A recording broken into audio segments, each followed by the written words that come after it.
Shalom, salam sejahtera, selamat akhir pekan. Kita akan merenungkan firman Tuhan. Mari kita berdoa. Kembali kami datang kepadamu ya Tuhan, memohon pengertian sehingga kami dapat mengerti firman-Mu dengan baik. Dan Roh Kudus memberikan kami kemampuan untuk kami dapat melakukan firman. Dalam nama Tuhan Yesus kami berdoa. Amin. Wahyu pasal 3 ayat 8. Aku tahu segala pekerjaan. Lihatlah, aku telah membuka pintu bagimu, yang tidak dapat ditutup oleh seorang pun. Aku tahu bahwa kekuatanmu tidak seberapa, namun engkau menuruti firmanku, dan engkau tidak menyangkal namaku. Demikian Wahyu 3 ayat 8. Renungan kita saya beri tema, gereja yang berkomitmen dalam misi. Saudara-saudara, Philadelphia terletak di sebuah tempat yang strategis di jalur utama pos kekaisaran dari Romawi ke arah timur, dan karenanya disebut pintu gerbang ke timur. Sebab itu terdapat banyak peluang di sana.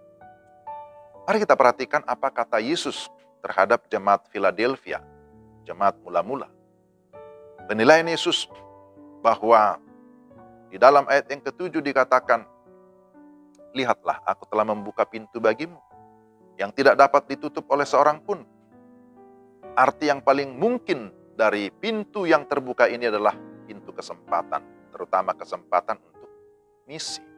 Di bagian lain, Paulus berulang kali menggunakan kiasan ini dalam surat-suratnya. Misalnya, dari perjalanan misi pertamanya, Paulus menceritakan bahwa Allah telah membuka pintu bagi bangsa-bangsa lain kepada iman. Lalu pada perjalanannya yang ketiga, ia menulis, terbuka kesempatan bagiku untuk mengerjakan pekerjaan yang besar dan penting di Efesus. Dalam bahasa Yunani, secara harfiah, kata yang diterjemahkan kesempatan adalah pintu.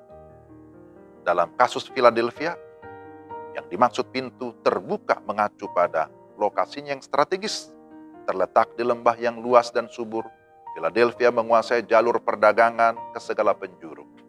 Seorang arkeolog namanya William Ramsey pada abad ke-20 menulis bahwa maksud para pendiri kota di abad kedua sebelum Masehi adalah untuk menjadikannya pusat peradaban Yunani Asia, Asia, dan sebagai alat untuk menyebarkan bahasa dan tata krama Yunani.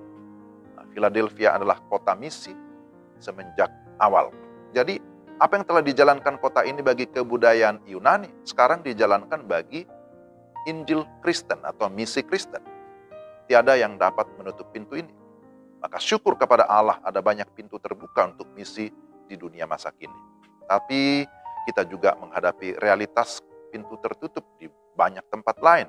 Pertama, berkaitan dengan masalah pintu hukum, kekuasaan pemerintahan yang tidak bersahabat dan membatasi kebebasan beragama. Pintu budaya, pengaruh dari ide-ide asing yang membuat pikiran orang berprasangka. Pintu kesukuan, pengaruh dari kesetiaan nasional yang mencampur adukan agama dengan patriotisme. Dan berbagai hal-hal lain secara politis. Kita perlu menetapkan pandangan kita pada kunci agung yang dipegang Kristus. Apa yang dikatakan oleh Yesus Kristus? Aku tahu bahwa kekuatanmu tidak seberapa, namun engkau menuruti firmanku, dan engkau tidak menyangkal namaku. Ini merupakan kekuatan dalam misi. Saudara-saudara, belajar dari jemaat Philadelphia. Memang dikatakan ada banyak tantangan, ada banyak hambatan, seolah-olah pintu tertutup. Tetapi kalau Tuhan yang buka pintu, maka tidak ada yang bisa untuk menutupnya. Kekuatan kita adalah ketika kita bersandar kepada Tuhan. Maka kita lihat di sini ada nasihat yang diberikan oleh Yesus di dalam menjalankan misi, sekalipun ada tantangan, baik dari dalam maupun dari luar.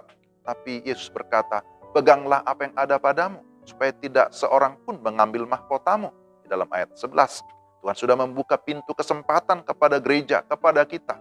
Tetapi juga memberikan kita kunci yang menyimbolkan kuasa. Sekali lagi, dia sudah membuka pintu kesempatan, tetapi dia juga memberikan kunci yang menunjukkan kuasa yang diberikan kepada kita. Maka dengan tetap berpegang pada Kristus dan firman-Nya, gereja tetap kuat dalam menjalankan misinya. Yesus berkata, bahwa kekuatanmu tidak seberapa. Namun ketika gereja sekali lagi bergantung kepada Tuhan, maka Tuhan akan memberikan kekuatan dan terus membuka pintu demi pintu bagi penginjilan agar semakin banyak orang masuk melalui pintu yang sesungguhnya, yaitu Yesus Kristus, sang pintu itu. Inilah tugas utama gereja di dunia, yakni untuk melaksanakan misi, pemberitaan Injil sampai ke ujung-ujung bumi. Maka mari kita semakin sungguh-sungguh terlibat dalam kegerakan misi sedunia, melalui doa, melalui dana, melalui daya.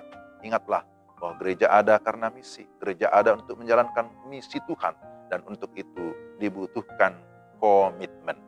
Mari kita berdoa.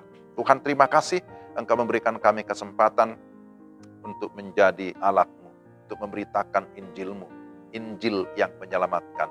Kami berdoa supaya kehidupan kami sebagai gereja di tengah-tengah dunia ini tetap berkomitmen di dalam melaksanakan apa yang Tuhan kehendaki, supaya melalui pemberitaan kami banyak orang yang sungguh-sungguh percaya dan menerima Yesus Kristus sebagai Tuhan dan Juru Selamat. Karena itu Tuhan, tolonglah kami, berikanlah kami hikmat, berikanlah kami keberanian untuk dapat menjalankan tugas yang mulia ini. Dalam nama Tuhan Yesus kami berdoa. Amin. Demikian renungan kita, kiranya Tuhan memberkati saudara sekalian. Selamat berakhir pekan. Shalom.